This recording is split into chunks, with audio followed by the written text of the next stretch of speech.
Hello.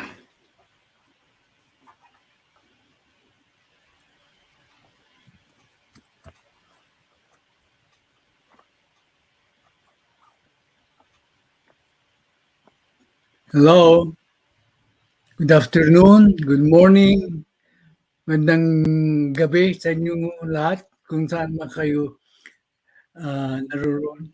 Nandito kayo sa channel ng pinakagurang na political vlogger, si Tatay Jackper's channel. Um, habang nag-aantay pa tayo ng mga ibang uh, viewers, mayroon lang akong ipapaalala sa inyo. So, manood tayo for 6 minutes ng dating mensahe niya sa pagkakaisa.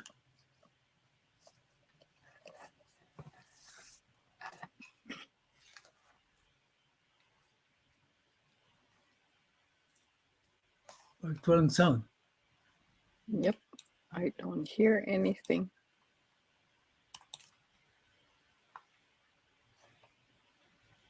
Okay. Punong-puno na naman ang nakaraang linggo sa mga pangyayari sa politika. Marami sa mga katanungan natin ay nabigyan na ng sagot dito sa mga pangyayaring ito. Ang aking partido ay nakipag-alyansa at humingi ng suporta para kay Bongbong Marcos at para sa akin. Matapos kong tanggapin ang inyong hamon at panawagan. Tiwala ako sa binuo naming pagkakaisa na unity team ni Mayor Inday Sara at sa pinagbuklod naming layunin. Yan, unit team po. Unit team.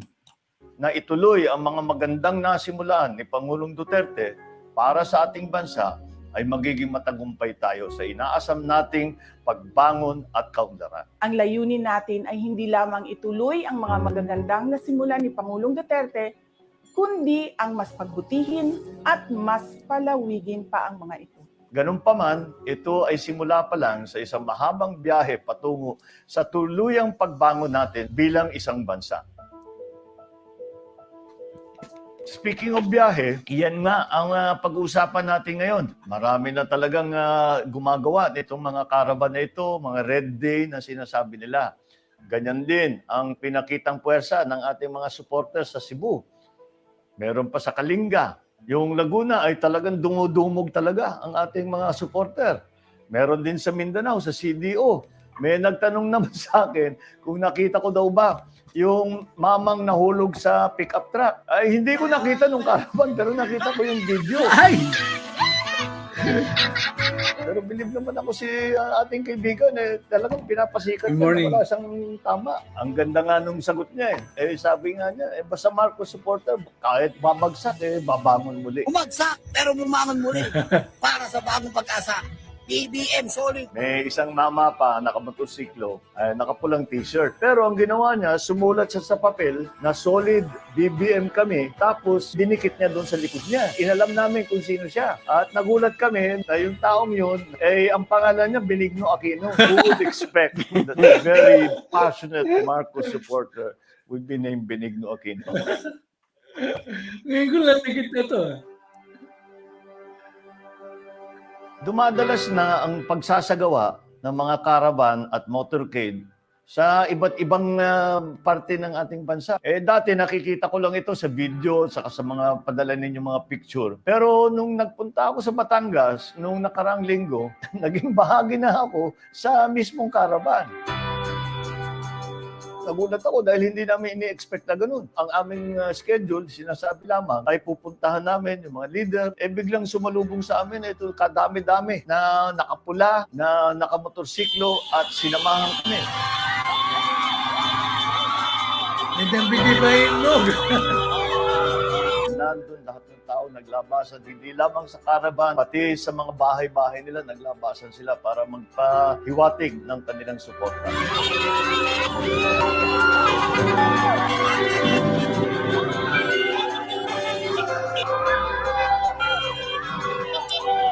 Today,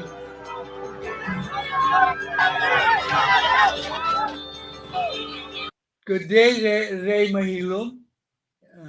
Raya Mahilum, well, sending your support to me is very welcome to my ears po. Okay.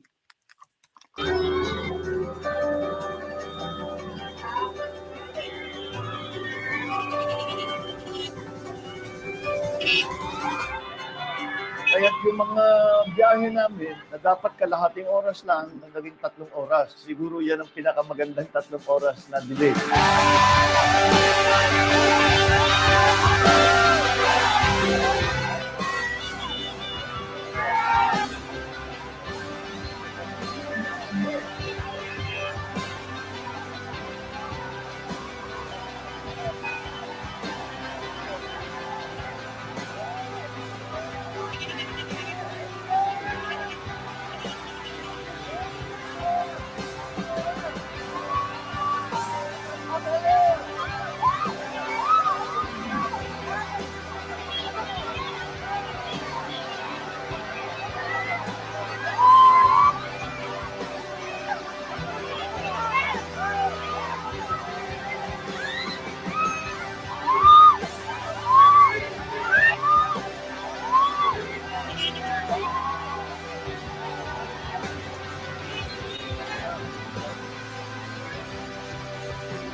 Huwag niyo pong kalimutan itong araw na ito. Huwag niyo pong kalimutan ang pagkikita natin ito. At ang init po at ang lakas ng sigaw niyo sa araw na ito, alalahanin niyo ay pagpatuloy niyo hanggang sa mga pinakawalan, hanggang sa bayan, hanggang sa pagpalipo. Hanggang sa pagpalipo po, hanggang sa sama-sama po tayo, pagpangit ko rin. Maraming po salamat. Sama-sama tayong babangon ulit. Kalimutan na nila yan. I love Mampia. I'm very glad you're here. I'm so honored that you're here. Okay. Gusto ko lang ipaalala sa inyo ang ating sinimulan na magkaisa tayo. Muli ako'y nagpapasalamat sa lahat na nagpakita ng suporta at nakikibahagi sa ating nationwide motorcade at caravan. Nagpapasalamat din ako sa lahat ng mga sumusuporta sa ating unit team na kasama ngayon si Mayor Inday Sara. Mag-ingat lang po lang. Okay. Pinapaalala ko lang yung unit team. Mga kaibigan, huwag nating kalimutan yun. Kasi doon nagpanalo si ating BBM. Huwag nating buwagin. Lagi at tandaan, sama-sama po tayong babiyahe, bubusina at babangon muli. Okay. Nandyan na po si Papa B. Okay. Pag nandyan, nakapin po. Supportahan po natin ng maigi si Papa B Entertainment po. Okay. Trexie is also Okay. here. Trexie, manonood kayo kumamaya sa yung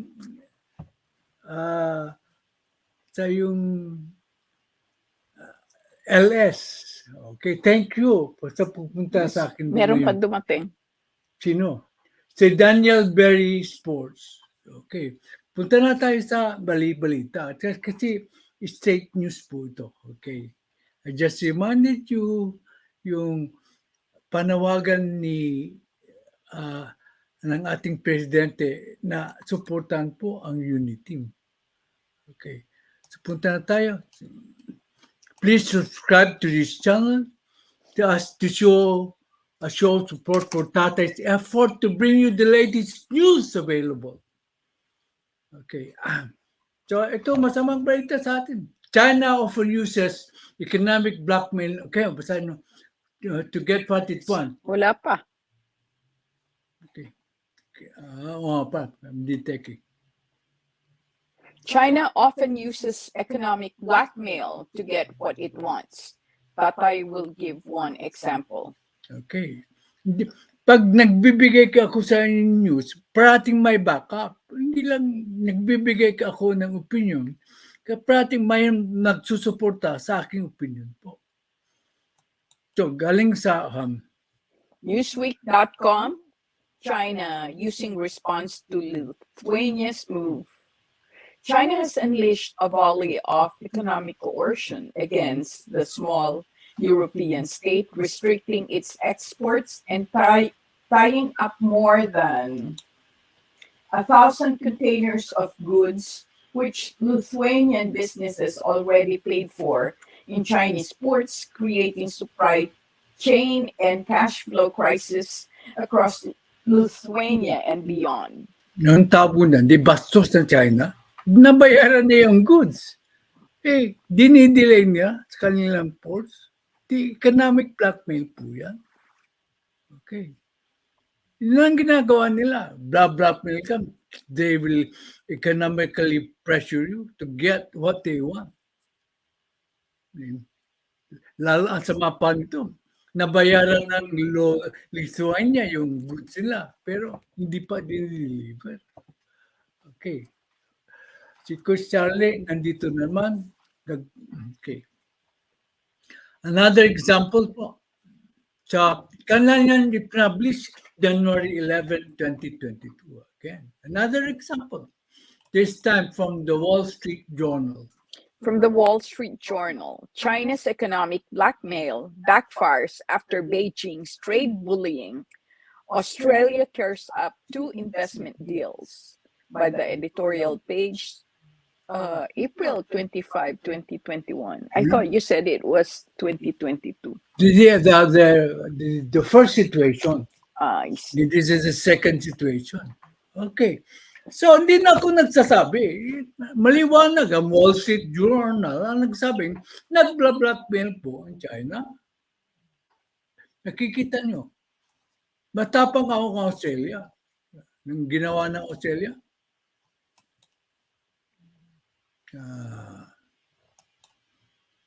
China increasingly wields its economic power as a political weapon, but it often courts a backlash.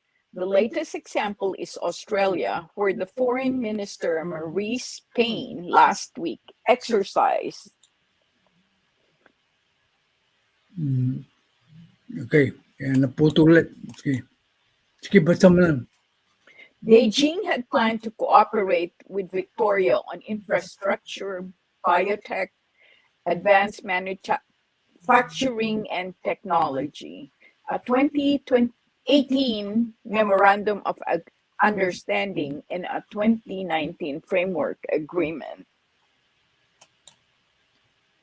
Both NICs last week are a part of China's Belt and Road Initiative, which seeks to use money and soft power to expand its global influence. Yeah. Mamaya, ang tawag dyan, BRI. Belt and Road Initiative. So, ganyan lang China. Gagamitin yung mga tawag na investment. I-hold. Tapos, de-delay para ma-pressure po yung gusto nilang ma-influence na nasyon tulad ng Australia. Ay matapang ang Australia. Ang Australia, pinunit yung agreement. Hindi nyo kami mababagmen, sabi ng Australia. Sandali lang natin ng pero ito ang background kung ano ang ginagawa ng China sa mga gusto niyang pasukuan sa gusto nilang mangyari. Ginawa ba sa Philippines? Tignan natin.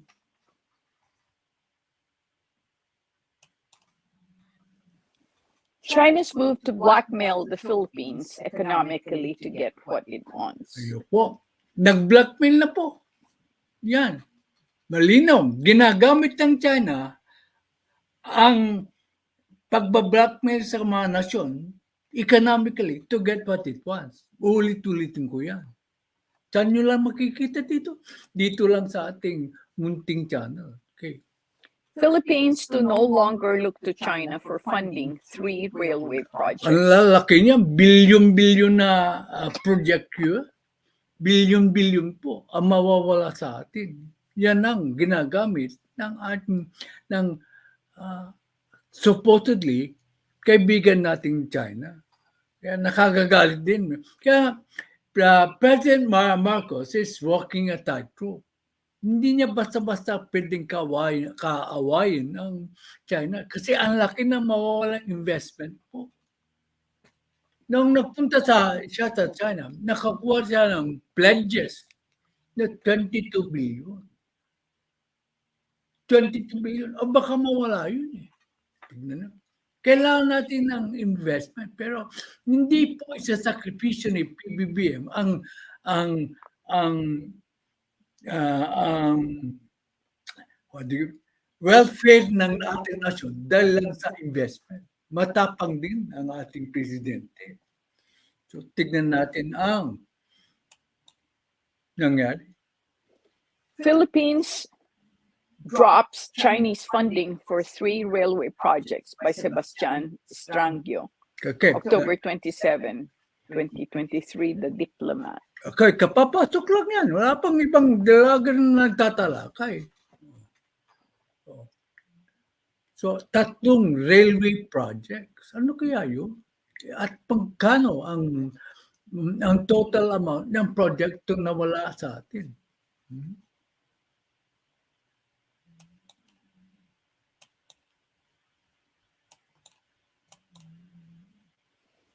The Philippines will no longer seek Chinese financial support for 3 railway projects that were brokered under the administration of President Rodrigo Duterte.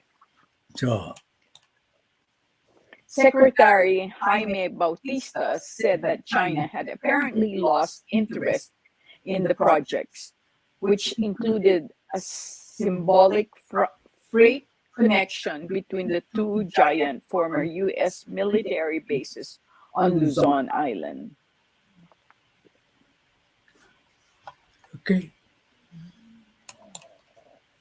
We have 3 projects that won't be funded by the Chinese government anymore. We can't wait forever. And it seems like China isn't that interested anymore. So, sila, una, sabi nila, ipopondo namin yan. Ngayon, kung siguro dahil sa trouble, ayaw na nilang pundohan. Eh, hindi naman pwedeng magantay forever yung ating gobyerno. So, sabi nila, we can't wait forever. It seems like China is not that interested anymore. So, nagbablackmail tulad ng ginawa nila sa Lusanya at saka sa Australia. Ganun din ang ginawa ng Pilipinas. Oh. Kung di kayo interesado, we will look for funding somewhere else. Okay. Hindi pwedeng dahil lang sa pera, ipagkakanulo mo ang welfare ng nasyon natin. Okay, tama po ang move ng ating presidente. Bautista told a forum of German and Philippine businessmen in the financial district of Makati on Wednesday, according to a report by Bernard News. So our government is looking for other sources of funding. So ang gobyerno natin, instead na China ang magfapad po, naghahanap po si Presidente ng ibang sources of funding. Kaya siya ay parating nagtra-travel para kumuha ng additional funding. Hindi po maintindihan ng karamihan yan. Kasi may problema siya sa funding sa China. Di ba? Di ba mahusay ang ating presidente? The first of the projects was a 142 billion peso or $2.5 billion railway running for 380 kilometers from Calamba, a city just south of Manila, to Bicol province on the southern end of Luzon. Sama naman. Ang laki na nawala. Ilan na nawala? 142 billion pesos. Ang laki niya. Ilang beses na confidential fund dyan. Kung isip-isipin mo. nag-worry tayo sa 650 million na confidential fund. Samantalang ang nawala sa atin ay 142 billion. Isang proyekto lang yan. Ano ka? Materiality ang pinag-uusapan natin dito. Okay.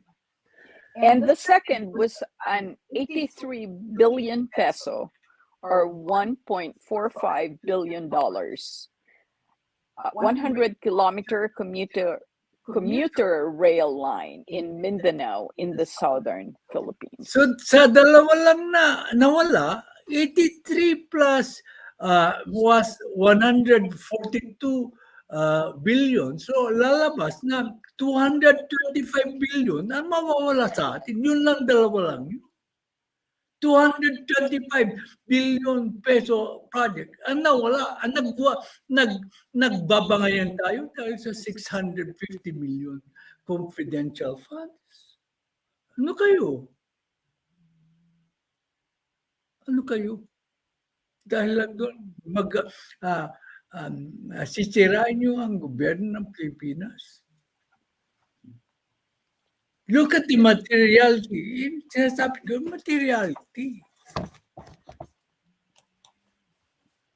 The third and most symbolic was a 71-kilometer freight railway connecting Subic Bay Freeport Zone and Clark Freeport Zone, formerly the Subic Bay Naval Station and Clark Air Base, two of the nerve centers of U.S. military power in the Asia Pacific.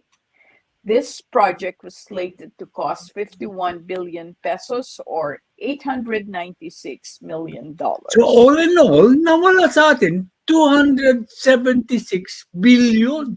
276 billion. Dahil sa galing po sa ayaw na ng China na ipunduhan yun. Kumpara mo sa 650 million. Ay nako, nakaka-dismaya. Okay. The three rail projects were among the fruits of Duterte's Build, Build, Build infrastructure development program, which relied heavily on tapping into the then seemingly bottomless financial resources of China's Belt and Road Initiative. BRI. Okay.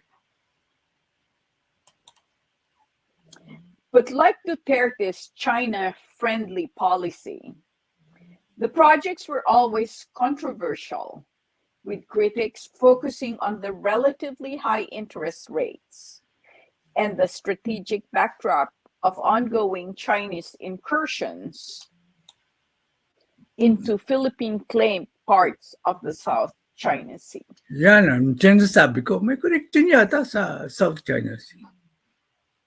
Hindi ako nagsasabi niyan, ha? A foreign press, the diplomat. Okay. It was not long after he was out of office that Manila announced that it was reviewing the projects, in which China even then had seemingly lost interest in funding. Cesar Chavez, the Transportation Undersecretary for Railways, said in July 2022, the month after President Ferdinand Marcos Jr. took office, that financing for these projects was considered canceled. Kaupo lang ni Presidente Marcos. Sipin, during the time of President Duterte, hindi na nakasutuparan yung mga proyektong ito. Empty promises po ng China. Empty promises po ng China. And empty pledges po ng China. Okay. Our first step is to renegotiate with them, he told the press at the time, adding he had asked the Department of Finance, to discuss the status of project financing with the Chinese lender. Lenders. Okay. So, hindi pa rin nag-give up si PBBM. Gusto pa rin niya magpa-renegotiate. Kasi, kauusapan niya.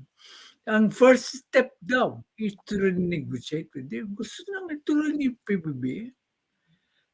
At that time, nung kauupo pa lang ni Presidente Marcos, tingnan natin.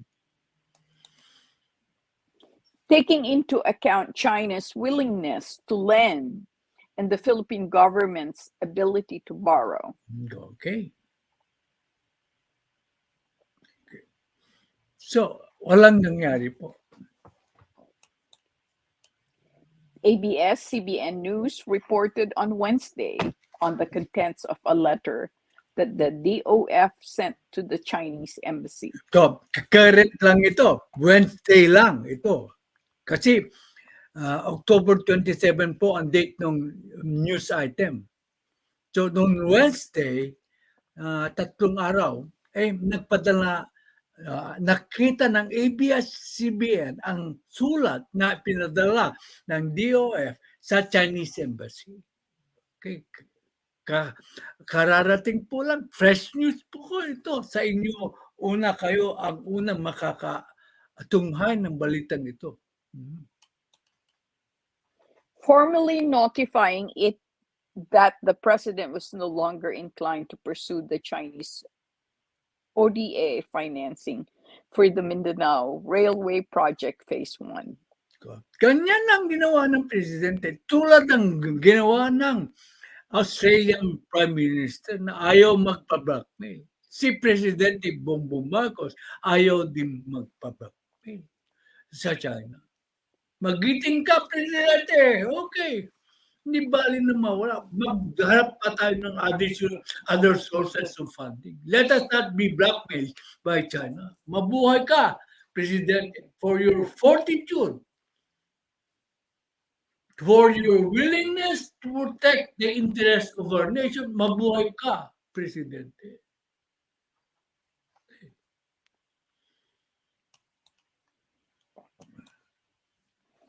Despite their eye-catching price tags, few of the big-ticket infrastructure projects that Duterte agreed with China during his time in office tenure have eventuated. Ang ibig sabihin, marami nga nakuhang pledges si President Duterte. Pero eventuated, wala daw nag-eventuate, wala daw nangyari. Kasalanan ba ni PPP? Hindi. Kasi parang nag-uyo. Hindi wala, sabi, few. Few, is correct. But few. Many din. Meron yung bridge sa, may malapit sa Escolta. Yung mga yun. Pero hindi karamihan ang naganap o nakumpletong proyekto. Parang ginuyo lang tayo ng China. Okay.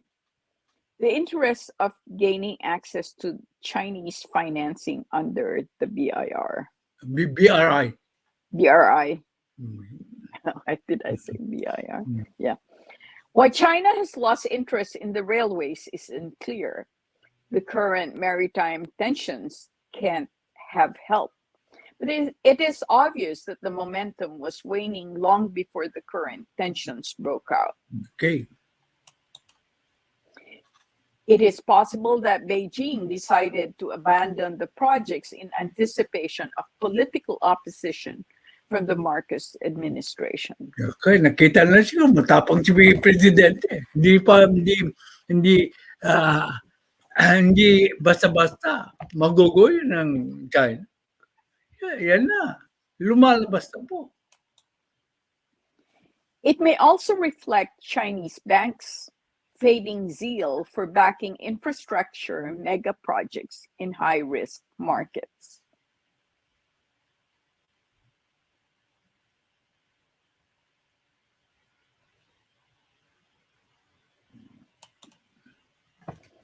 Another likely factor is the fact that the Philippines, with its polycentric political system and abundant thickets of bureaucracy is not an easy country in which to develop large-scale infrastructure projects, as China found during an earlier failed railway project under the Arroyo administration.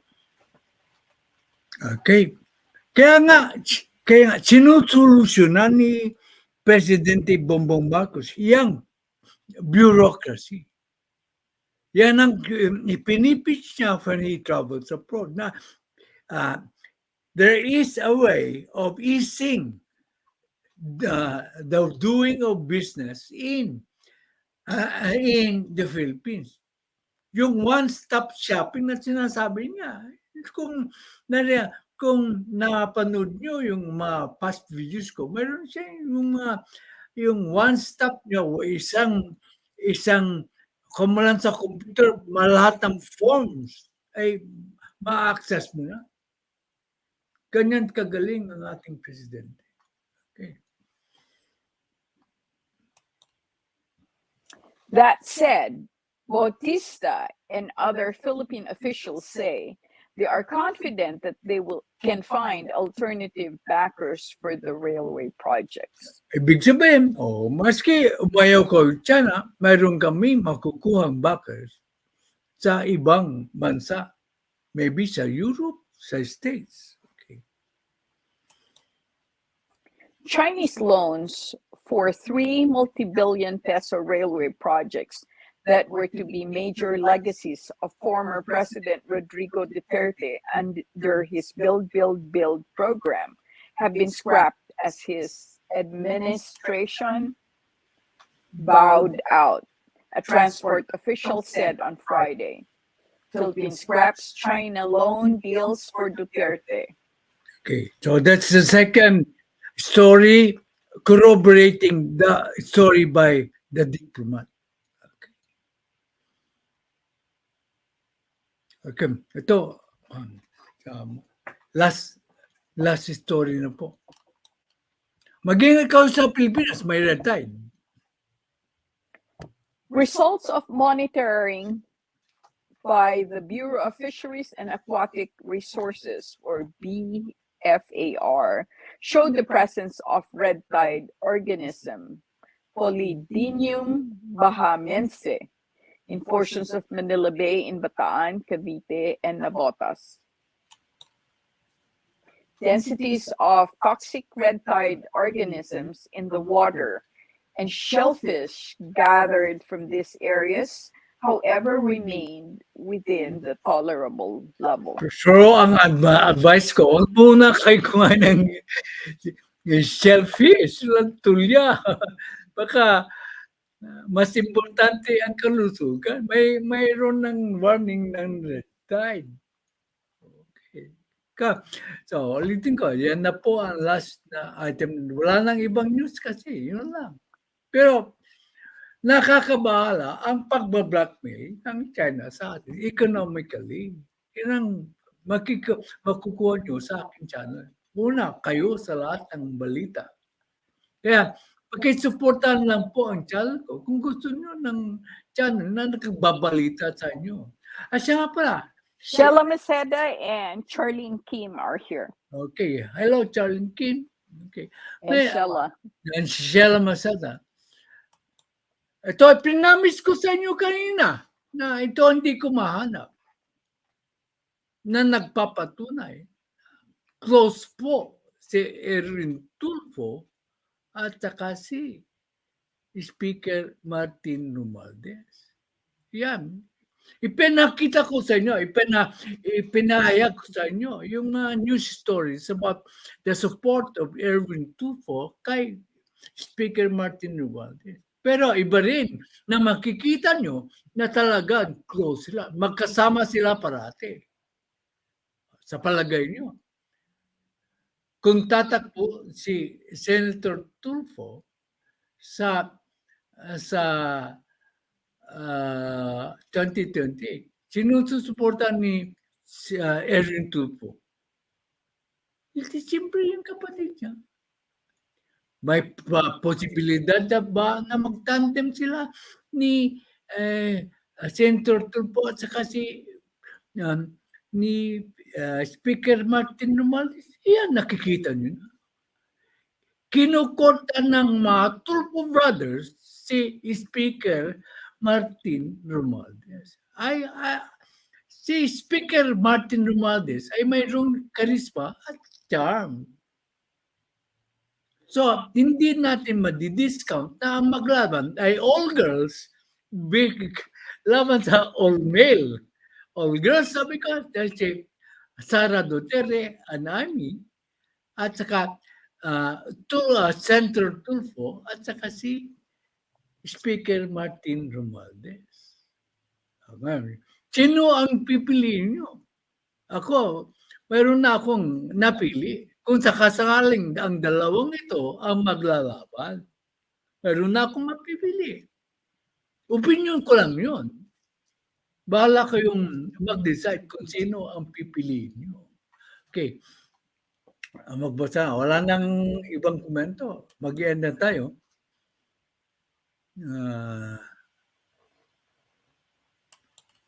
New comments. Okay. Tingnan natin.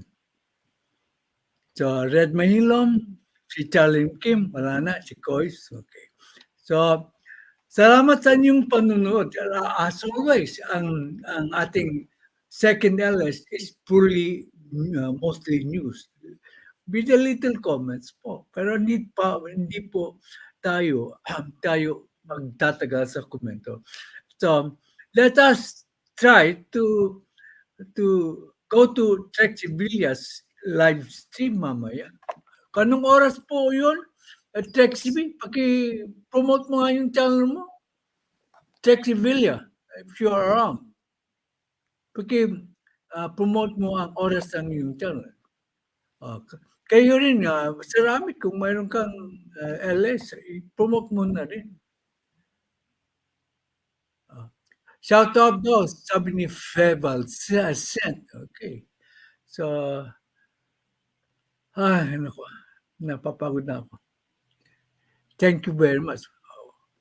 So, I will end my stream. Pakisuportan lang po yung channel ko. Kung gusto nyo ang format po ng aking channel na konting balita, konting talakayan, walang siraan, matalinong diskusyon.